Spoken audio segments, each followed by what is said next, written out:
আসসালামু আলাইকুম। আমরা জানবো ব্লু ইকোনমি থেকে কিছু গুরুত্বপূর্ণ তথ্য।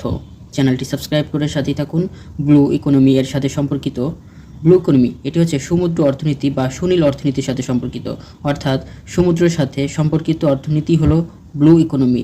সমুদ্রের জলরাশি ও এর তলদেশের বিশাল সম্পদকে কাজে লাগানোর অর্থনীতি সুনীল অর্থনীতি। সমুদ্রের পানি সাধারণত নীল তথা ব্লু হয়ে থাকে, মনে রাখার টেকনিক, এজন্য এই নাম করা হয়েছে ব্লু ইকোনমি। ব্লু ইকোনমি বা সমুদ্র অর্থনীতি বা সুনীল অর্থনীতি এর জনক বা ধারণার উদ্ভাবক বা ব্লু ইকোনমি এর প্রবর্তক হলেন বেলজিয়ামে জন্মগ্রহণকারী অস্ট্রেলিয়ার নাগরিক অর্থনীতিবিদ অধ্যাপক গুন্টার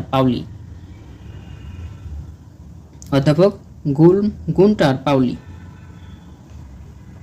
ব্লু ইকোনমি বা সমুদ্র অর্থনীতি বা সুনীল অর্থনীতি এর ধারণা প্রবর্তন করা হয় 1994 সালে।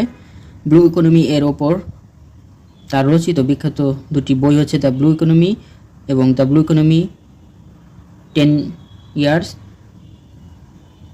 আরেকটা হচ্ছে 100 ইনোভেশনস, আরেকটা হচ্ছে 100 মিলিয়ন জবস। ব্লু ইকোনমি এর ওপর রচিত দুটি বই, the blue economy 10 years, 100 innovation, 10 million jobs.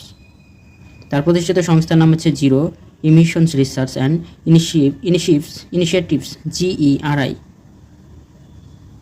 Initiatives, অর্থাৎ জেতে জিরো, ইতে ইমিশনস, আর তে রিসার্চ, আর আইতে হচ্ছে ইনিশিয়েটিভস।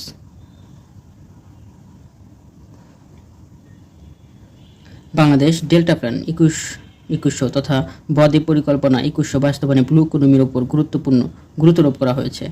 বাংলাদেশের প্রেক্ষাপটে ব্লু ইকোনমি যেসব চ্যালেঞ্জ রয়েছে: সমুদ্র দূষণ, ত্রুটিপূর্ণ সমুদ্র শাসন, দুর্বল সমুদ্র ব্যবস্থাপনা, শক্তিশালী সমুদ্র অর্থনীতির অভাব, অপরিকল্পিত উপকূলীয় উন্নয়ন, অপরিকল্পিত মৎস্য শিকার, বিশৃঙ্খল